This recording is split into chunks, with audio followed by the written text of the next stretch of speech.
started a small business called Joe's Wax. We initially thought it would just be a hobby, afternoon hobby, something to do, but I realized how much he enjoyed it, the routine, kind of calling it his own small business. So we decided to start selling candles, and a lot of people at home willing to buy during COVID. So anyway, I'm a photographer at nature and a substitute teacher, so I have learned a lot learned a lot about small business, how to run it, and we're just glad it's profitable. And I'm sure I'll be able to answer more questions as the time goes on. Oh. You want to go back to you three, or you want to? No, we can go. Green. There we go.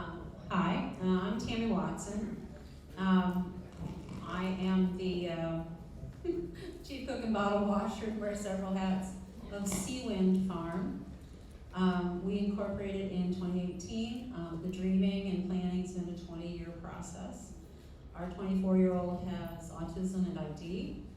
And Seawind is actually an acronym for skills, empowerment, advocacy. We invite neurodiversity. And I'm pleased to see that some of you enjoyed the pastries we brought this morning. I'm going to leave it there because I guess some of these other questions the prompts that we had will come up in a little bit. Sure. All right, I guess it's my turn now. Good afternoon. My name is Philip Lynn, and I'm what you call a serial entrepreneur. I own a lot of different stuff. I own, not sure if you heard a catering company called Cater by Design. I own I actually have a soccer team.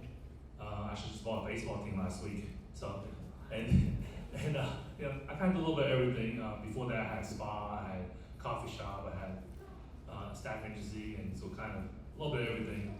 I recently, this year, I started a nonprofit foundation named after my mom, and it's going to be a Howdy Homemade Ice Cream. And I'll be hiring people with an IDD, and I care about design. We do that anyway already. We actually have one person. He actually been there for Logan. He'll be there. He was there 7 years, 3 months ago. So we're hoping. I care about design. We're hoping to hire more, and then at Howdy, we're hoping to hire a lot more. So thank you. Hi, I'm Mary Angelini, and I'm Gabi. and we have two nonprofit companies. Not Gabi's Grounds and Gabi's Pal. And what does PAL stand for? Packaging, assembling, labeling, shipping. And how many employees do we have? 43. 43 employees with special abilities. So we're always looking for more work, right? Oh, yeah. Anybody needs anything packed or labeled or envelope stuff? We can help you out. Where are we located? In Raleigh and Whitaker Mill Road. That's us. Awesome. Okay, so you can see we got a lot of, we've got quite a bit of diversity with our entrepreneurs today. We're gonna revert back to B3 really quickly, and then we will open up the panel for discussion and questions. All right. Let me just see if I can. There we go. Comfortable. All right. So B3 Coffee.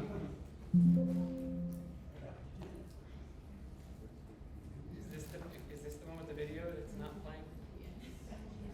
Cool. All right. I'm gonna play a video first, and then. In January of 2020, B3 Coffee was established by students at UNC Chapel Hill as a nonprofit organization to promote positive visibility and interactions between people of all abilities.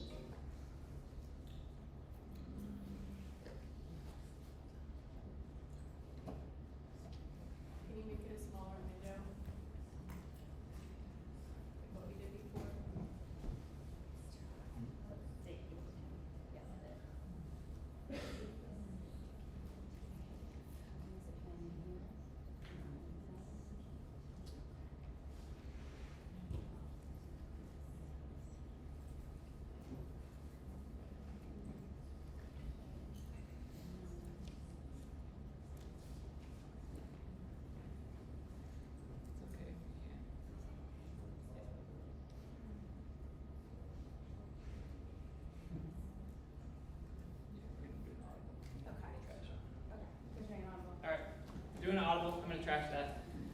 gonna go over basically all of that was in that anyway. It was a really good video. No, because we're on a different, totally different thing. Never mind. Let me find the totally different thing we're on.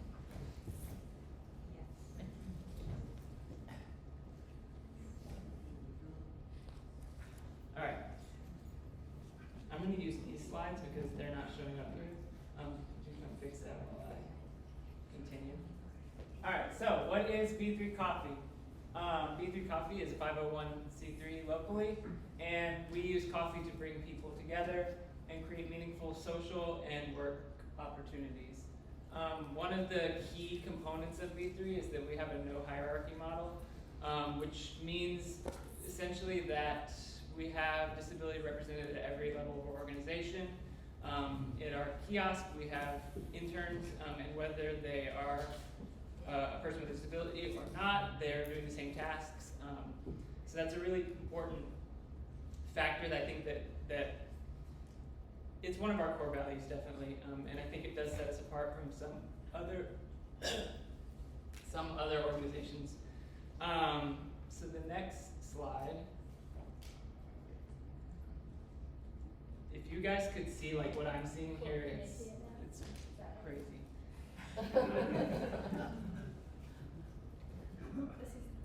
All right.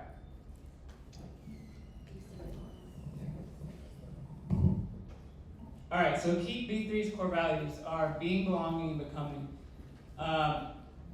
As we'll go into on the next slide, we started out as a student organization under Best Buddies. So it was Best Buddies Brews, and then we realized that when we wanted to become our own organization, we wanted to keep the 3 Bs. So we've come up with these as our values. Being, we appreciate diverse ways of being and embrace the natural variation of what it means to be human, because disability is just a natural part of humanity. And we recognize the inherent dignity and worth in everybody, regardless of what our individual differences are. Our second one, belonging. This one is probably, like, if there's one value that's like a core value, a little bit more core than like the other ones, this is it. We strive to create places where everybody belongs. For us, it means that people of all abilities are fully engaged in communities of choice and recognized as valued members of those communities. Community is kind of a theme that's going to be like woven through this. And then becoming, we believe in becoming better together through inviting diversity to enrich our lives, workplaces, and communities. One cup at a time, we strive to influence change towards a more inclusive and equitable world, which is what we're here talking about today. All right, next. And now that's not changing, but on my screen, I'm seeing the history of B3. So we did start as a student organization. Jacqueline was our founder when she was in undergrad, and she really recognized that coffee was a good way to bring people together. Like a lot of different types of people go to coffee shops at various ages and ethnicities, and it's just something that people kind of cultivate and connect over. And so it started as a student organization, and then in January 2020, we branched off as a nonprofit, and then COVID happened. And so what we did was we started supplementing, actually increasing our meetings, our community meetings with our team members from in-person to online, and we made those weekly meetings. We still have weekly meetings. We have at least one meeting a week, it's usually 2. And that online community has really been the key to our growth as an organization. We replicated at the College of Albemarle in October 2021, and we launched our community programming in this last spring, and that's my favorite part. It's very occupational therapy centered, so we're very happy with that part of our business. I'll talk about that in a minute. And then we opened a kiosk this summer. So if people ask me, like, what did you do this summer? I opened a kiosk for coffee. And we are also right now exploring partnerships with the Weaver Grove community, which is under development, and Innovate Carolina, which if you've tried to drive on like Rosemary recently, they're building a huge parking lot. Like, it's all a part of that. That's what's going on there. They're building the parking lot and Bay Carolina. All right, so, oh, beautiful. Okay, you guys can see this now, so this is good. B3 has a four-pronged business model. The four aspects of B3 are, number one, our pop-up stands, and this is kind of one of our biggest ways to get out in the community and have positive visibility. It's also very, very fun for our team members. Alex is here, I see him, and I'm sure he would agree with that. It's not so fun for me personally, but it's where we started, and it's a great way to get out in the community and connect with people. So that's our first part. The other part, once again, I'm going to go hit that community word again, our online community. And like I said, we have two weekly virtual meetings. We also do one in-person meeting per month. And if you've ever had something become a part of somebody's routine and then try to cancel on them, it's like when we try to cancel one of our weekly meetings, we get a ton of feedback. So that is really that community part is definitely the most important part of B3. So then this summer we opened a kiosk at the Chapel Hill Public Library. Really quickly, what that is we have an internship model, which means it's a semester-based internship model, and we are taking 8 interns each semester, giving them this workplace experience at the kiosk, but also connected with that is a class that they're taking, which is a workplace skills type of class.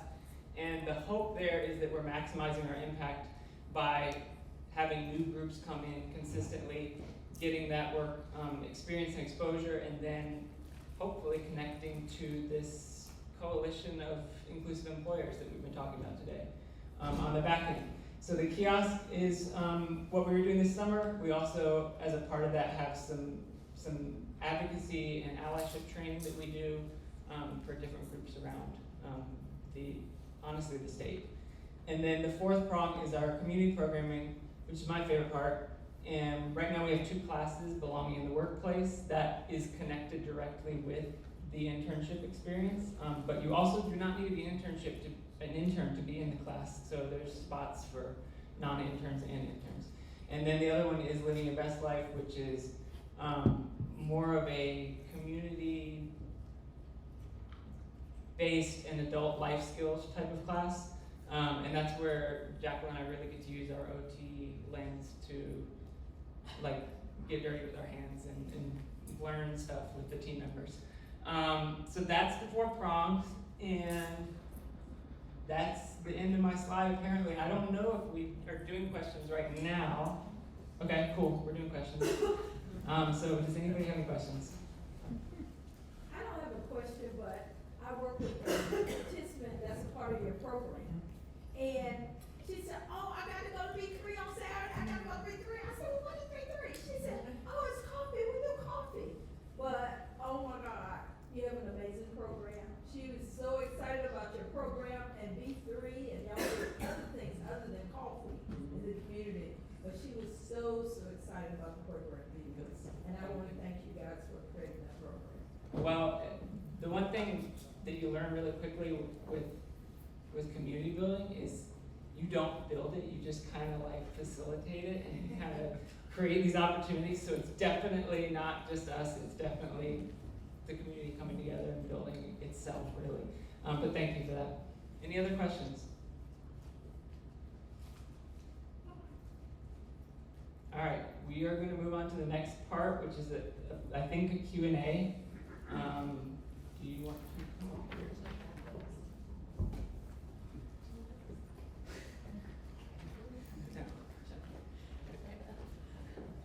Trying to pass it off. Anyways, I'm Jacqueline, also from B3, and work together in C.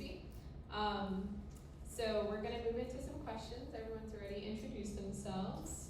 And so the first question is, why did you start your business? And we can really go in any order.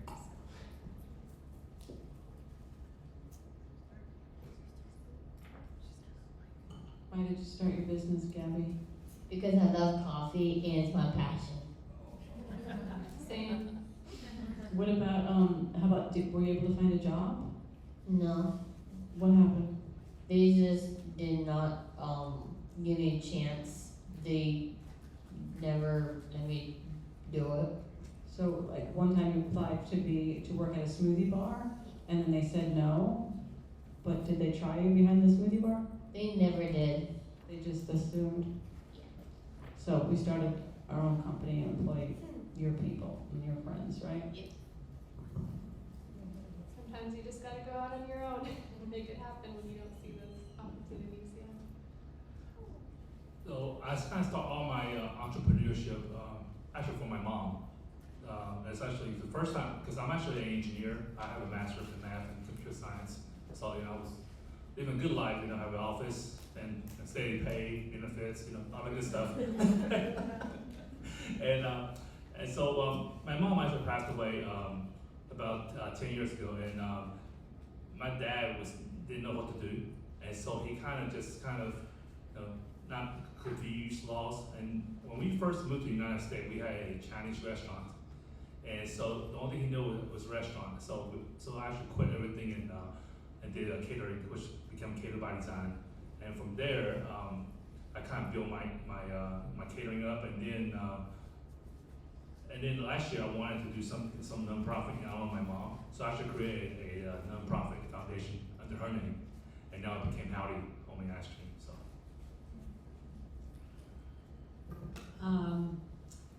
We felt that there were some other social care enterprises and farms that had great ideas and missions that we admired, and we visited quite a few. We felt that we had a slightly different approach that would offer much, eventually, to many folks in the middle of the road.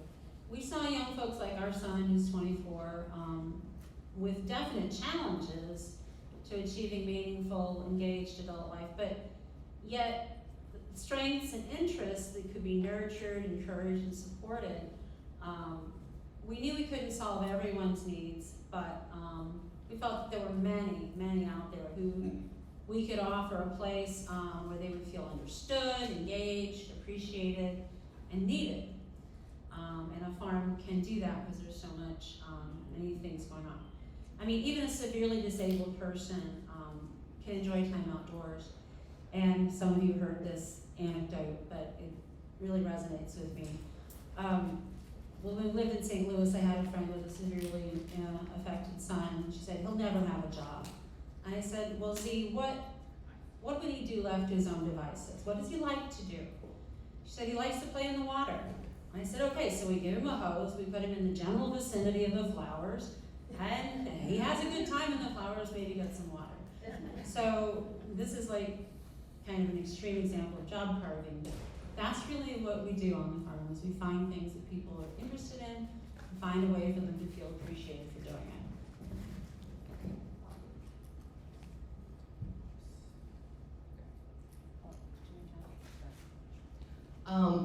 So like I said earlier, Joe's Wax was really just a hobby for my son and I to have something to do in the afternoons.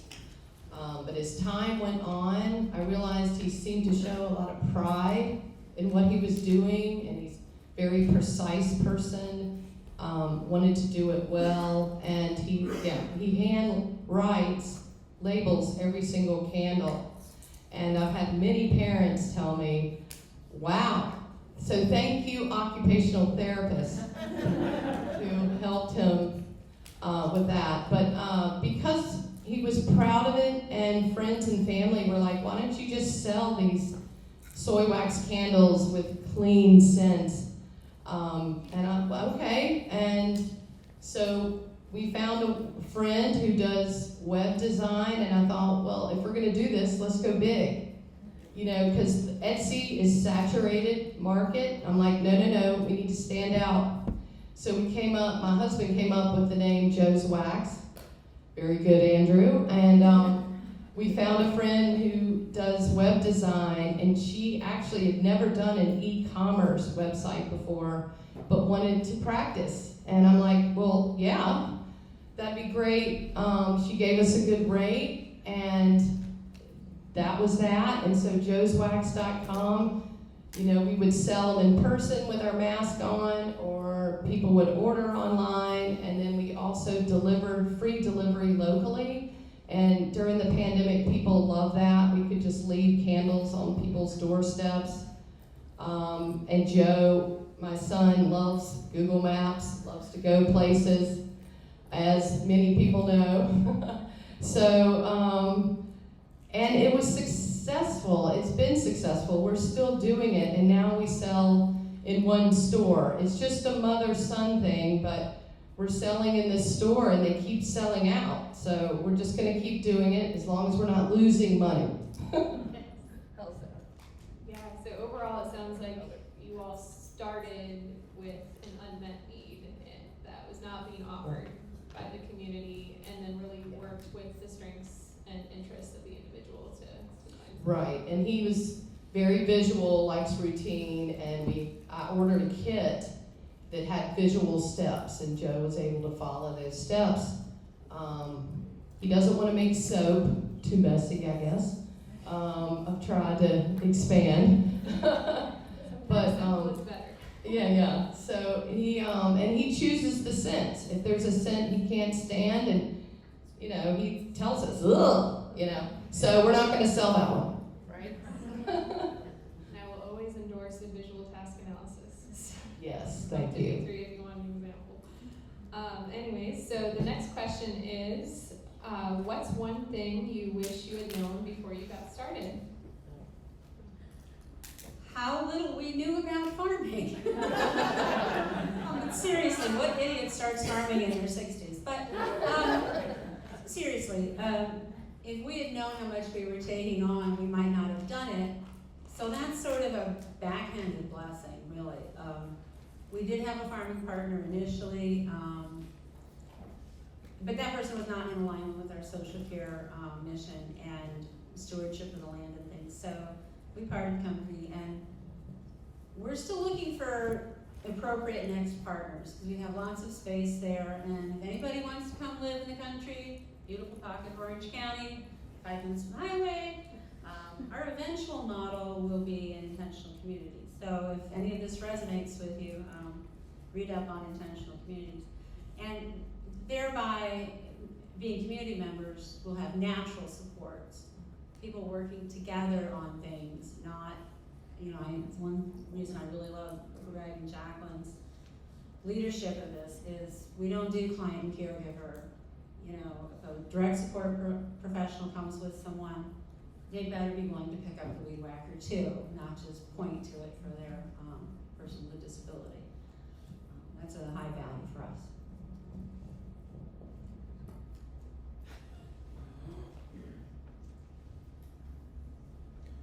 So as I mentioned earlier, I was a former engineer, so numbers, all that means a lot to me. And as I go through my business endeavors, I realize numbers does matter, but the other stuff matters more than numbers. And so that is what I kind of wish I known earlier. Now I'm more on customer experiences. I think that's more important than anything else. Numbers, it matters, but people get really, especially your staff, they get very stressed over it. Right? So what I need to find out is why I started doing this. In order for me to get this number, I need to have all these attributes. And if my numbers not match up, one of my attributes is missing. And so that's the main thing I wish I would have known a long time ago. So. How about you, sleepyhead over here? What do you know now that you wish you knew before we started this business? To travel. We travel a lot, so it's a lot of work. Since starting a business, a lot of work, right? You work a lot of hours and you travel all over and you speak all over the country. It's fun. It's fun. Oh yeah. So it's a lot of work if you're gonna start your own business. It's not a walk in the park, right? It's fun and a lot of work, yes, absolutely. If I could just add one thing, and it's really come up a lot today in all of the other presentations. One thing we did know as we got ready to do this was, I don't think a lot of folks don't realize that you don't have to have a bunch of grants or federal money or the waiver, for example, to make something like this work. If you can develop a business plan that self-funds, I mean, you may never get the waiver or die waiting for it. And those that have it, great. Or those that know how to work the system, sorry Rebecca's not here because she's very good at getting things to happen through connections and VR, but I don't know, for whatever reason I'm not. There are many restrictions and obstacles to taking federal and state money. And they change all the time. Things you can't do, and you have to do it a certain way, you can't do it that way. And I began to understand that these things were possible when I visited a small social care farm in Pennsylvania. It was really a revelation. The gal that started it just took in a young man that she had been teaching at school who had nowhere to go. And then she realized that she could simply rent a small house on her property to him and 3 other young men with disabilities in the community. And they could use their housing funds, just like anybody who might be on limited income could get a housing voucher. Now, Pennsylvania may be a little easier to do that than here, but she just rented with them. And their job coaches came with them and took them to their jobs or their other community activities.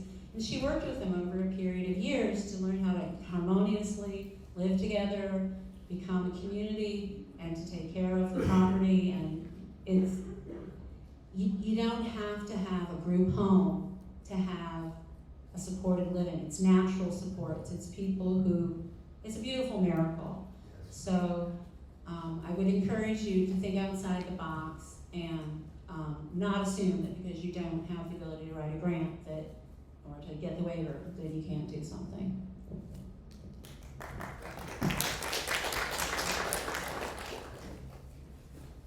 I feel like I'm discussing this late, but I had one thing that came up earlier in my mind, and then I was like, oh, I'm not going to say it, and here we are. So one thing that I wish one thing that like hot tip type thing for entrepreneurship is to, whenever possible, use existing systems, use existing businesses, use people who are willing to do things, or that, like Laura was saying with the person that the website designed, they wanted to get into it.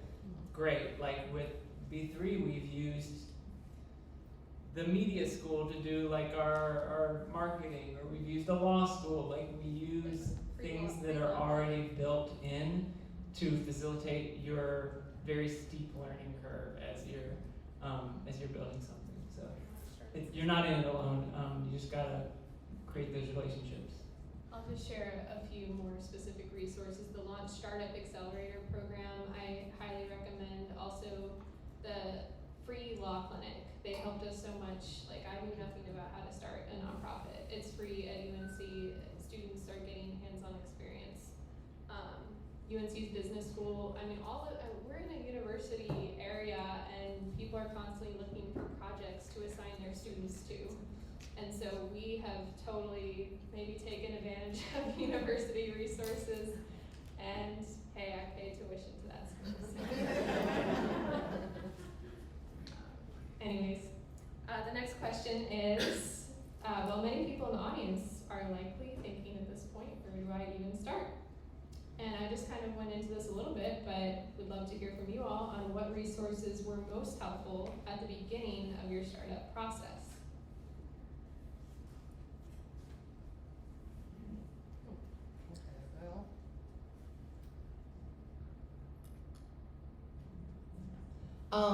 I will say, friends and family, definitely. There is so much we can get from each other and in the community. People that care about my son wanted to help him. So my friend that does the web design was excited about this idea for Joe to empower him. And so that has been the biggest resource for us. We definitely used our own funds to help Joe get started, but now we have our Joe's Wax account, and so it pays for itself. My husband does have a law degree. I think I'm lucky that way.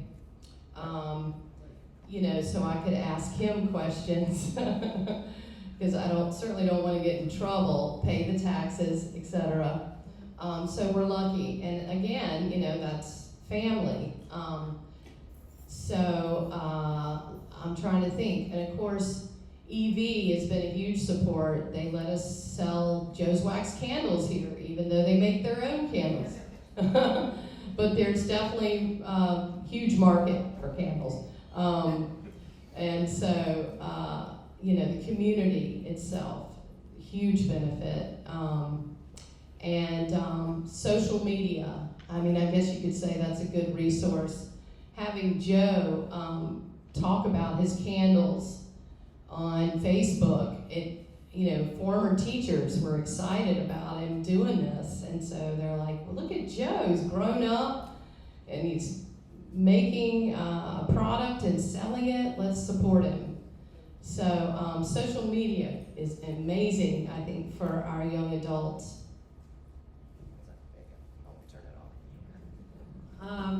If you wanted to look into something along the lines of what we did, I would say you should read. Google a lot, read about other enterprises that you admire, visit them both during their business hours and try to make appointments to visit them offline, talk to a leader or a board member.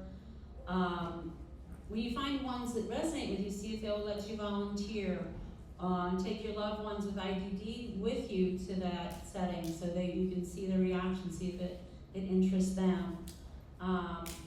Made lots and lots of notes about things that we agreed with, things we would do differently in our own. And I think one good resource is the community colleges. SCORE, which stands for Service Corps of Retired Executives, teach small business classes at the community college, and that was a big revelation to me. Matter of fact, that was the very first thing that I decided when I went to class was that I didn't want to be a 501c3, wanted to be an LLC, and I think that's a question later, Yeah, so I'll that's say nice. that. They have mentors too. They'll Yes. pair you one-to-one with someone who's very experienced in the business world. So Yeah, I would say you just figure out what your person is interested in, what you have a personal ability to try, and don't be afraid to fail at it. Don't sink a ton of money in it because you may want to pivot later. But that's what learning is. You learn what worked about it, what didn't work about it, but don't say, I can't. Just try something and then modify it and move on because you will find the thing that makes you get up in the morning. So, Gabi, what do you think, what is your advice for somebody that wants to start their own business? Follow your dreams. Follow your dreams, that's good, right? And that's what you did, right? Because you wanted a restaurant, but then we decided that we went down to see Biddy and Bo's in Wilmington, and you saw the coffee shop, and you said, Let's do it. let's do the coffee shop. So, but like she said, that was the goal for 3 years was starting the coffee shop, but then the pandemic hit, and God called us into this co-working warehouse, and we decided to pivot to packaging and assembling, labeling, and shipping. So if you have a plan and you have a dream, it could change. It could change. You might be going down one road, and then you're going to take a right turn and be somewhere else, and that might be a better path. But like they said, SCORE and the colleges have done tons of projects on Gabi's. There's a lot of help out there. Don't be afraid if you want to take a step and try something because, it could work and then you'll be happy. Well, first, just don't do what I did. So I mentioned earlier I was working at SAS and I quit. I guess I didn't tell my wife. So I went home and says, hey, I quit SAS and we'll open a camping company. No, don't do that. Is she still your wife? Yeah. Anyway, so one of the things that you have to do is, everybody on the panel mentioned, right? Live with your friend, your family, who do you have that has that kind of expertise? I was kind of lucky because I worked in a restaurant when my parents had a Chinese restaurant, and their English is not very good, so mine's not that good either, but still, better.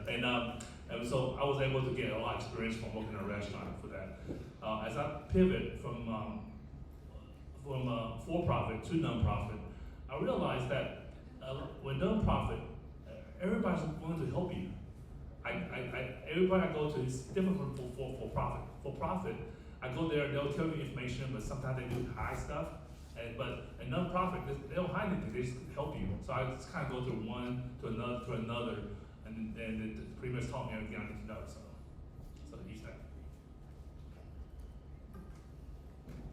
Alright, so on the topic of nonprofit, curious to hear from you all about why you chose nonprofit or LLC and kind of what your reasoning was behind that.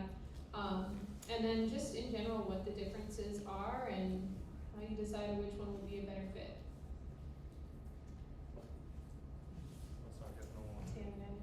Tami, I know you got something to say on this one. So when I first started, I know nothing about the business world. So I started LLC because that's one that everybody knows. Everybody talks about LLC. That's what you open, right? And so I started with that, and then I did make sure you get a good CPA because they can help you a lot. So as I started making profit, they were able to turn my LLC into an S corp. So for tax purposes, so those stuff could be done. So make sure you get a good CPA and a good lawyer. And as I transitioned this, I mentioned earlier that I'm opening this foundation for my mom in my mom's name. So I want to do a nonprofit, and I've been wanting to do it for a long time. And so for that, I want to make sure that and as a nonprofit, you can still pay yourself. But my goal is not to pay myself. My goal is to use the donation out to the community. Is my goal from Howdy. So. Thank you. The reason I feel that an LLC was right for us, not a 501c3, is that this is my last career. I've had, depending on how you count them, about 4 previous careers. And with 501c3, you have to have an independent board. And as my teacher at the community college pointed out, that board can bring on other board members later. And they may not feel as strongly as you do about the mission. They may rewrite the mission. They may fire you as an executive director. And I'm sorry, my last career is going to be this. And there's pros and cons to everything, and we're not actually making a profit. We're managing to make ends wave at each other through our various activities, which I could talk about, but you could, talk to me later about what all we do. But I was not willing to have a board come along and say, oh, this is all well and good, but we want to pivot, we want to serve disabled veterans. Well, good, someone can serve disabled veterans, please do that, but not with my farm. So the other thing that I would add is that at some point, I would highly recommend people looking into what's called a B Corp. And if we could be one, we would be, but it's not codified in North Carolina law yet. And this is where not only profit and loss, or assets and liabilities are weighed, it's how much have you moved the needle socially. And so in my mind, ends waving at each other, but moving the needle socially and developing our programming for people with IDD to find a place to fit in and learn, belong, and feel empowered, that's my win. That's my profit. So that's where we ended up, and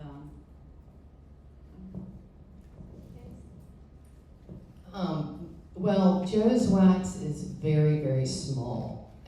I am the sole proprietor, and we have not made a decision whether to become a nonprofit or LLC.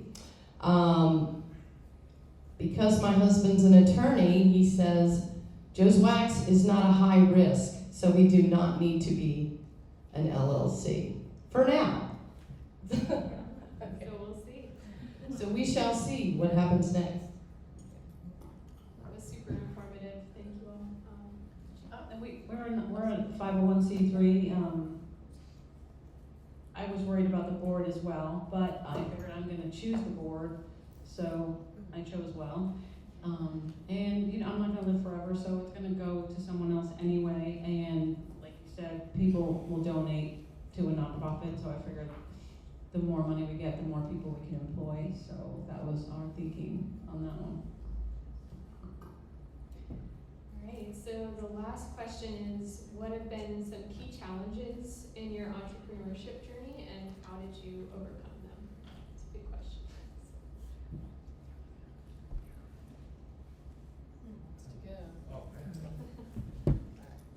I'll go first if you want.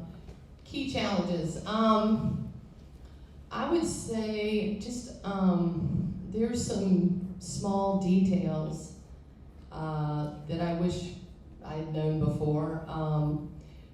When you have an e-commerce website, for example, you have to choose a company to do your transactions. You know, when you go online and use your credit card, the company that manages those transactions charges you per order.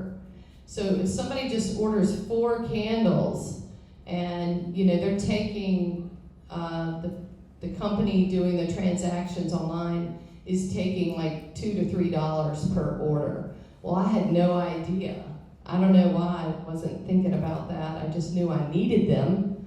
But I wish I'd done more research on who you use for an e-commerce website, especially for small business. The other challenges I've had, I'd say,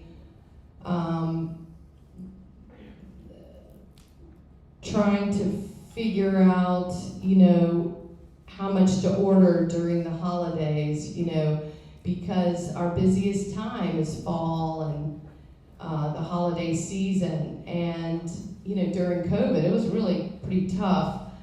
Candle Science in Durham is wonderful, but you know, they ran out of wax and they ran out of wicks. You know, I ended up ordering some stuff on Amazon and not the same quality.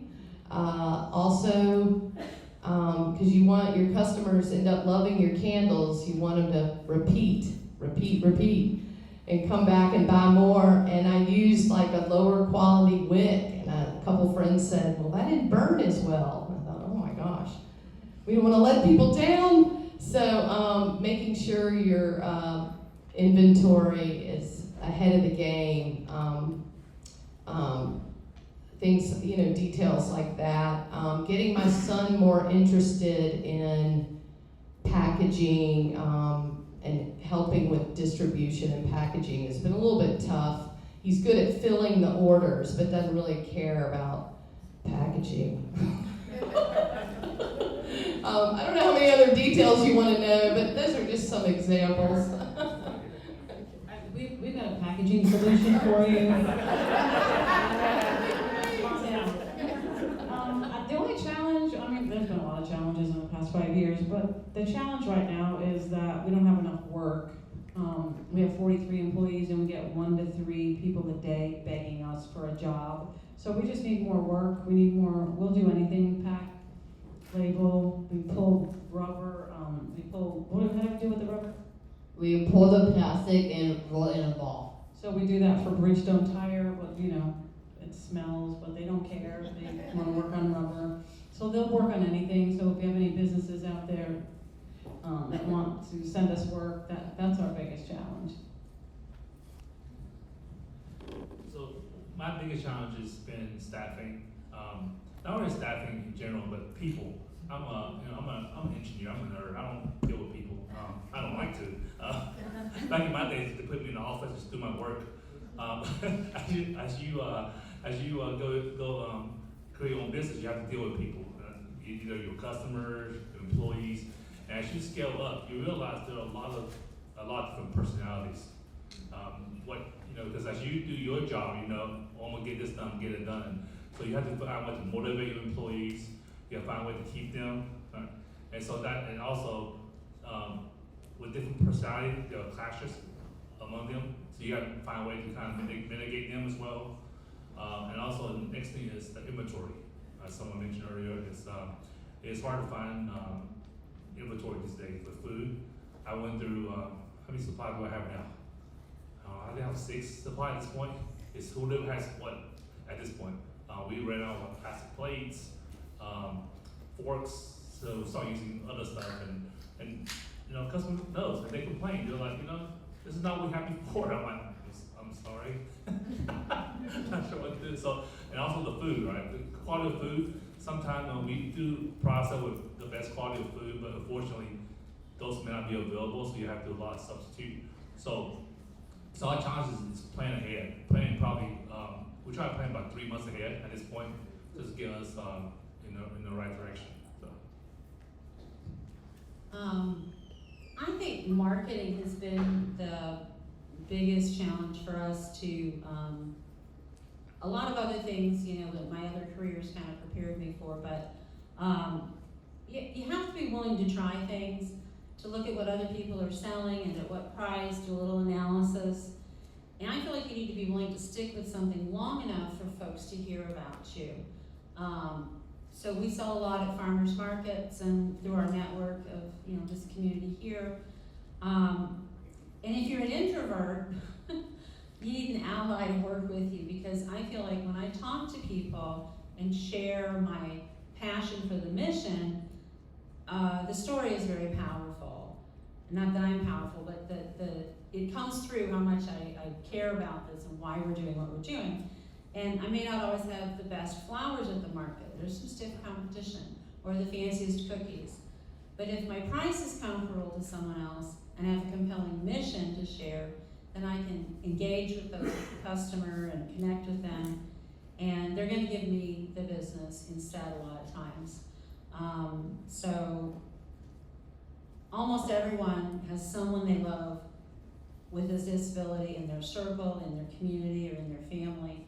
So we just share who we are, and that comes across, and people are willing to. The first purchase may be because it's a good cookie. The second purchase is because they want to support what you're doing and see you succeed. So that's my only solution to the marketing problem. Okay. And then, so for us, I would say big challenges have been learning to take small steps at a time instead of being really idealistic and going big steps, and then celebrating those small successes and streamlining your business as you go. That's definitely like an ongoing challenge, and I think we've gotten better as time has gone by. A personal challenge for this, for me, has been to remember to not get lost in the details and not get lost in the work, and remember the mission behind your business, like why you're doing what you're doing. Remember to have fun, because it is a lot of work. It's hard work, and sometimes you get lost in that and you forget why you're doing what you're doing. So for B3, one of the things, the best things for me personally is when we have the community events and stuff, because when I'm, I don't know, out there playing basketball, trash talking other B3 team members, that's when I remember, okay, this is why I'm doing what I'm doing, and that's when that grounds me. So finding opportunities that ground you into your mission is definitely important to keep you sane and to keep you moving forward. All right, so let's see, we have 5 minutes before our next panel. Should we open it up for a couple questions? Okay. I'm gonna do Alex, and then we'll pass it over. Lisa will be our mic passer.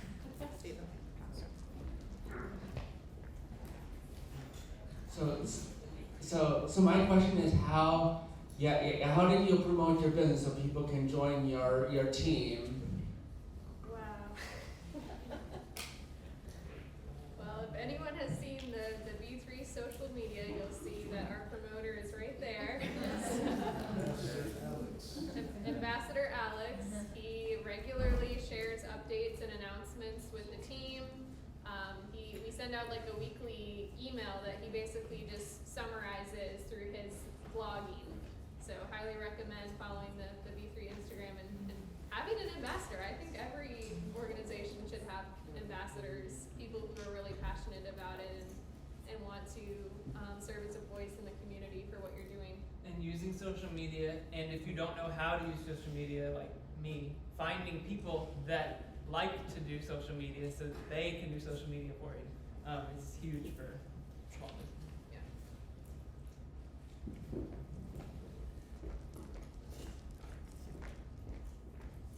Hi there. For Gabi, I just want to understand what is your business? I heard about labeling, and then I heard about a coffee shop. So help me understand what and how you have 43 employees. So what goes on? Fantastic. Gabi's Ground Coffee is, we do pop-up events for iced coffee and hot coffee. And we sell our cake in the warehouse at Raleigh Whitaker Mill Road. And online as well. And then the other business is? Other business is packaging, assembling, labeling, and shipping. And that's called what? That's called Palace. Yeah. Gabi's Palace. And is that at a physical location? At the loading dock. It's called the loading dock and, on Atlantic and Whitaker Mill Road in Raleigh. Yep, it's a co-warehousing. Got it. That's fantastic. Congratulations. To make this into a question, how can I best express my admiration for the way that you've bypassed the education caste system, where so many jobs require a BA, but you're not, regardless of ability, and obviously you have a lot of challenges. A lot of people just have challenges going through college, not making. But we have, in my view, and I have 3 degrees, a caste system that kicks so many people out, doesn't even look at them because they don't have the right certificate. So you've all gone around that with creativity and entrepreneurship.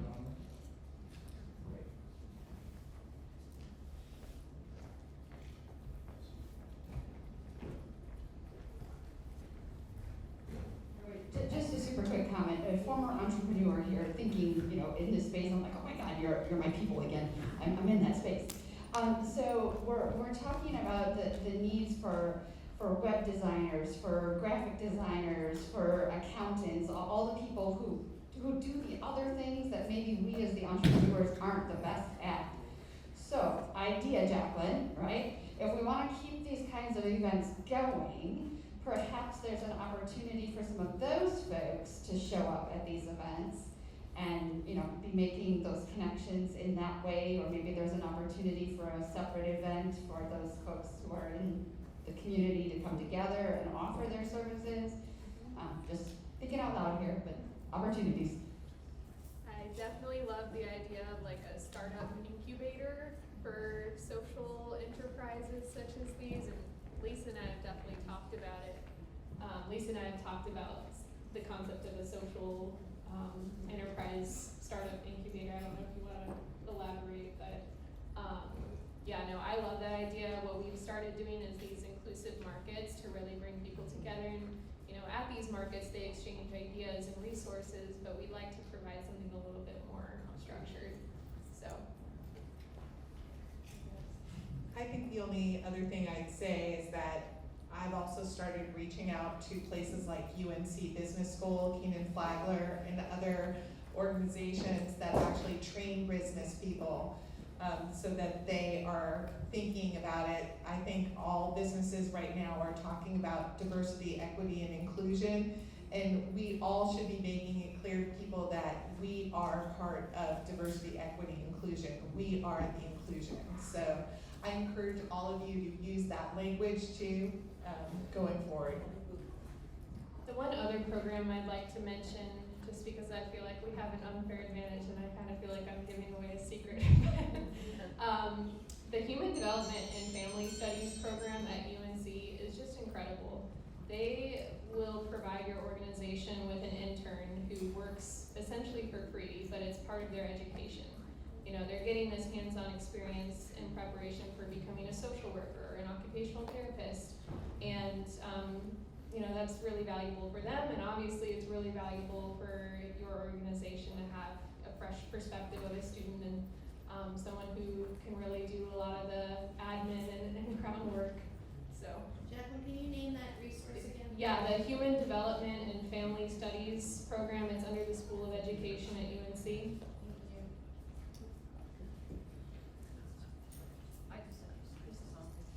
Okay. And also the Apples Service Learning Program at UNC has sent us some great people, some of whom it resonated with so much that they stayed and became a permanent employee. So it's one way to get your model out there on people's minds. And I just wanted to say one thing, that just looking at people and giving them a chance, we've had 2 employees that work on our products, but Gabi wrote a book, co-wrote a book called Gabi the Puppy, and now she wanted another book called Gabi's Pals, and the co-author said, do you have any people that are artistic in your group? So then we have 2 of our employees be the illustrators of that book that I wouldn't even have thought of. So just opening your minds up to different possibilities. Thank you all so much. This is incredible.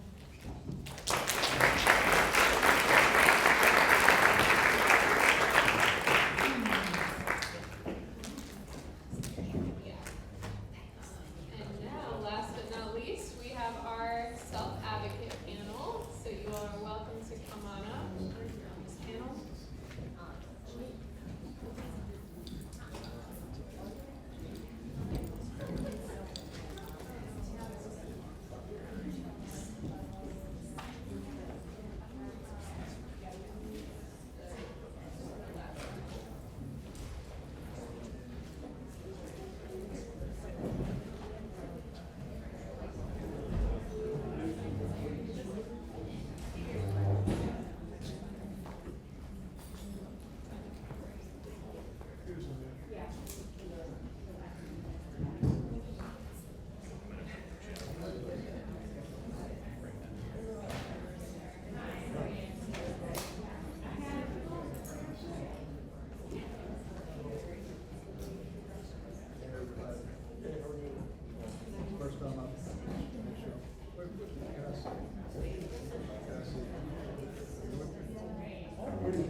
Alright, so we're gonna transition over to the self-advocate panel. Okay. Kenneth Kelty is gonna be facilitating this, but he's running a little bit late, so I'm gonna start us off. And I'm very lucky to know all of you, so thank you for being here. We're first just gonna start out with introductions, so if you could just share your name and where you work. This could be where you work, volunteer, intern, whatever you do. Laurel, you wanna go first? We'll just go down the line.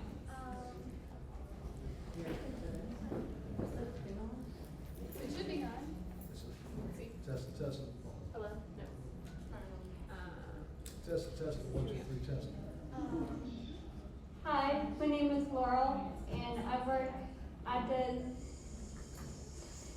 Heaters, Miss Heaters, is an, it's at an, assisted living. Hi, my name is Anna, and I am a part-time bagger at Harris Heater Chapel. Hi, I'm Claire Fioli. I work at Southern States in Carrboro. Hi, I'm Gerald, and I work well, I'm a trainer at Ability Leadership Project, North Carolina. And I have 4+ years of experience in disability advocacy. I also get to work with Gerald on Work Together NC. Oh yes. Good afternoon. That's right. Good afternoon. My name is Radha Somanathan, and I currently work at the Duke Center for Autism and Brain Development. I love it there. They all love me there, and I worked there for the past 2 years. I started 2018, then 2019, then 2020, then summer 2020 until the pandemic hit, which that's where I love working there. All right, well, thank you all for sharing. The next question is, what do you like most about working?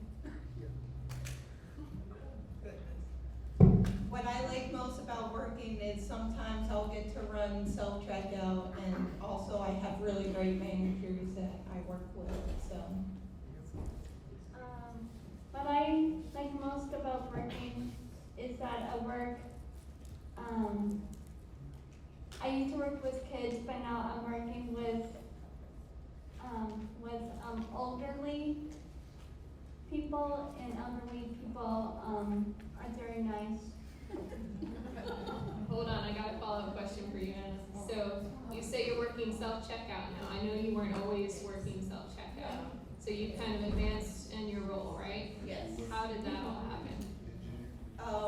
Well, when the managers need to go somewhere, they always ask anybody who's right there close enough that they can run it. And I have watched Toni and Carlton both run this thing, and they have trusted me to run it. Mm-hmm. So just over time, building trust and relationships with your managers. Yep. Cool.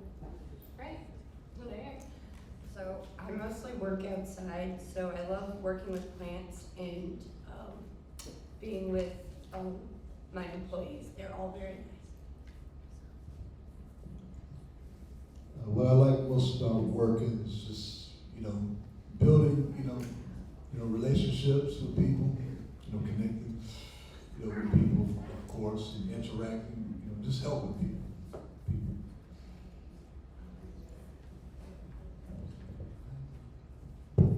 So what I like best working at my job is how I get to interact with other people. I like to get to interact with my coworkers and meet the family sometimes when they come in. So I'm hearing a lot about the social aspects of work, how it's so important to feel like you're a part of something and have people around you who support you. Thanks for sharing. Right. The next question is, how did you find your job? So I found my job started with VR, and I did an internship at first, and then I asked it if I could volunteer, and then they eventually hired me that way.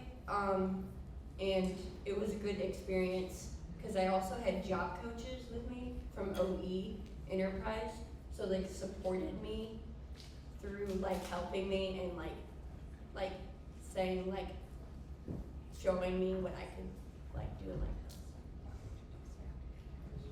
So I went into Harris Teeter, and I found my job while walking through Harris Teeter because the person that actually interviewed me was Fawn, so she found out that I would have worked at Harris Teeter perfectly well.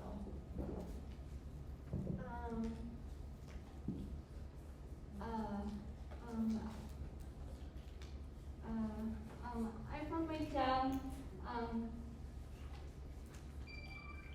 at vocational rehab, and I had a job coach who helped me.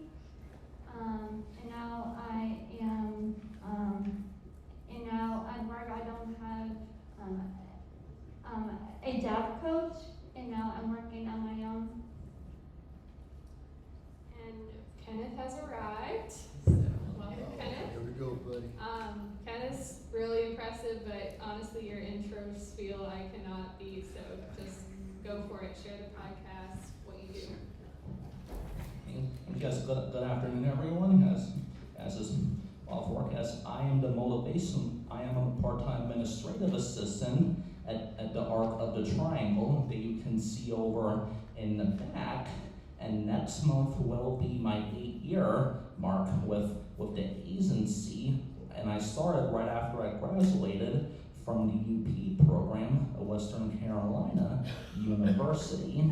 And for a year now, I have been a motivational speaker and disability advocate over at the Carolina Institute for Developmental Disabilities and doing legislation policy work. I also do have a podcast, Exceeding Expectations, with Kenneth Kelty. And since yesterday, I am doing a cool fellowship where I'm one of 6 in the country, self-advocacy resource and technical assistance.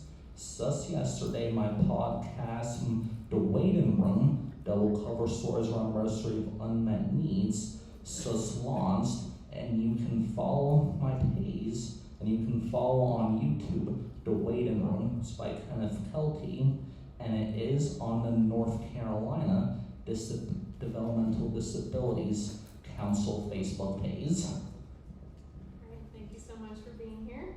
I'm gonna transition it over to Kenneth.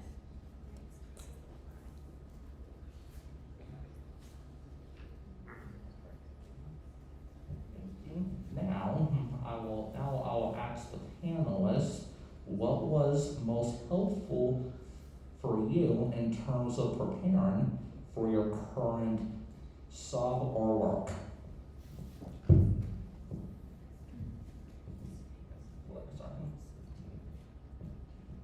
So what was most helpful for me, I guess, was when I first started with the job coach. I was bagging, and I had a job coach that would come with me to work, and then when she left, she would check in and see how I was doing, so that was most helpful when I was working. My most helpful was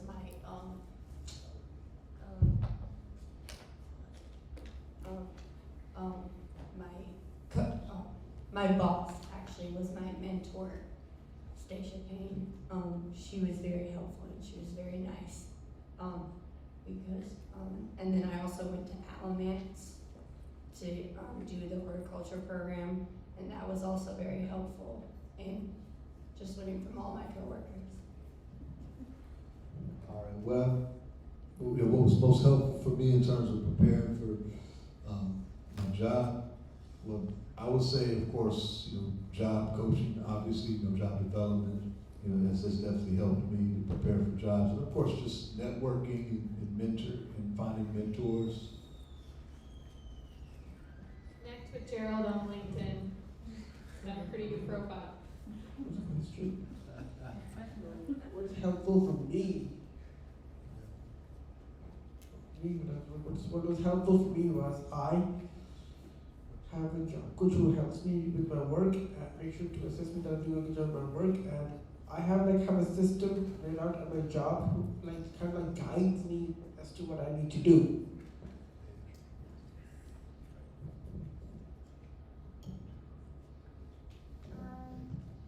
I think having a job coach was really helpful.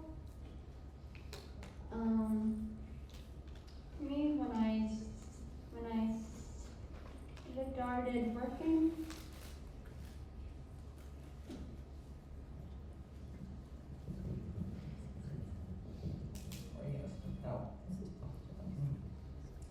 Now, was there anything that made it hard for you to get a job? I think COVID was hard.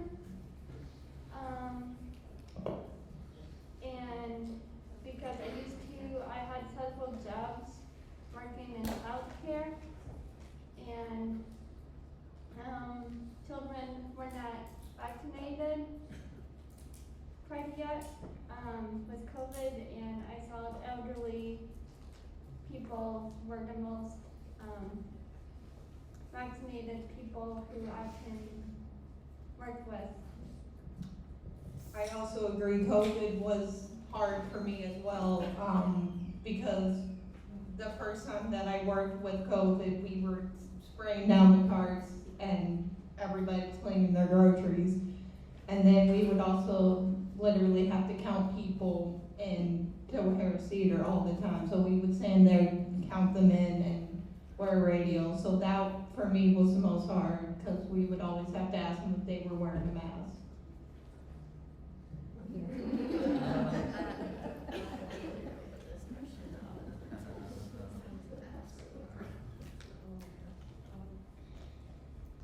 We kind of had to ask, like, for like the like a skill set matching and stuff.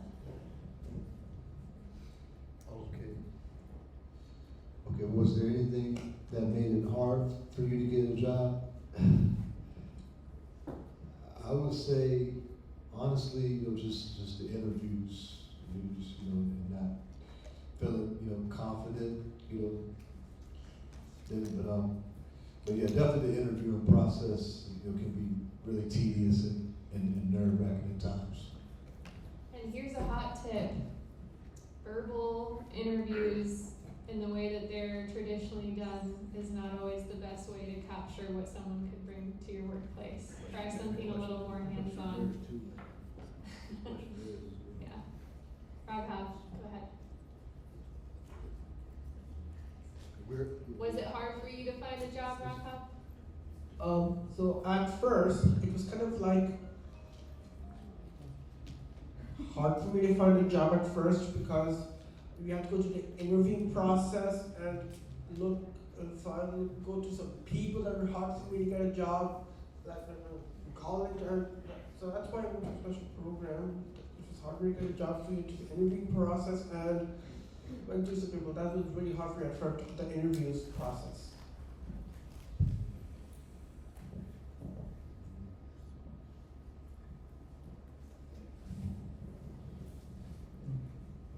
Was there anything, now that you are working, what challenges do you experience and what supports are most helpful? The challenges that I face at Harris Theater is sometimes lifting up heavy grocery bags. So if they're the paper bags, I can't lift them. So the support that I have is managers asking somebody else to lift those bags up for me.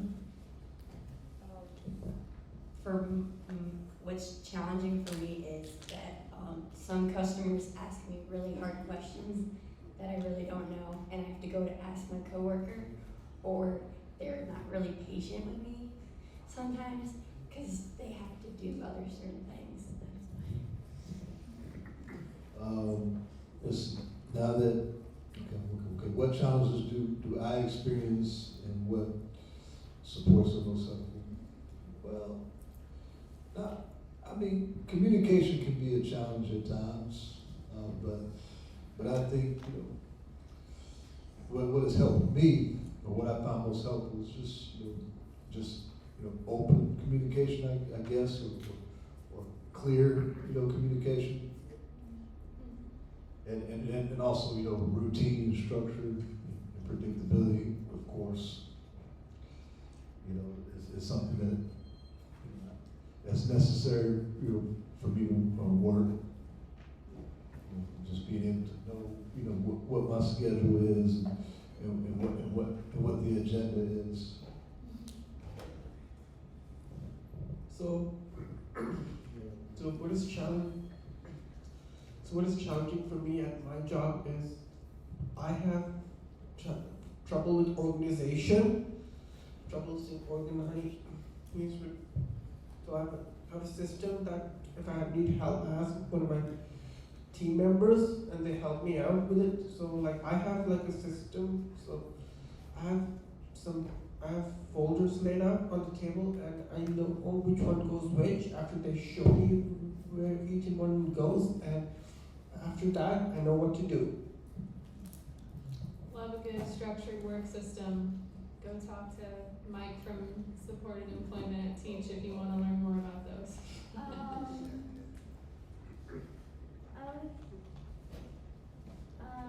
I would say helpful. What is helpful for me at my job is just asking my manager and just talking to my coworkers.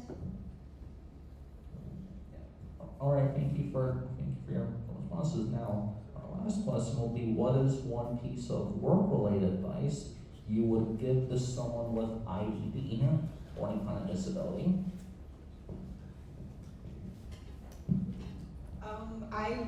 I'm a person with ADHD working at Harris Teeter, so if anybody wants to work at Harris Teeter, it's a great place to work. They really do care about their employees with disabilities, so I said that would be a great place to work. Don't be afraid to ask questions. One piece of advice, well, the first one that comes to my mind is just, just focus on, what you do best. Whether, focus on the skills that you have. What advice I would give to another person with the IED is follow your dreams. Best of luck. They will all love you. Once you get to meet people, they will all love you. And good luck. Best of luck. Working with you, awesome.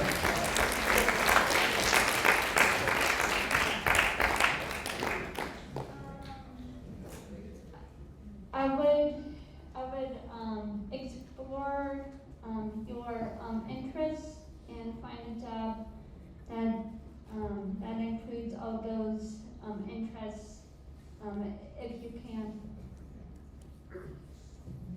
All right, thank you for your great words of wisdom, and always great to hear from people with lived experiences. Thank you all so much. I'm going to hand it over to Lisa to do some closing remarks.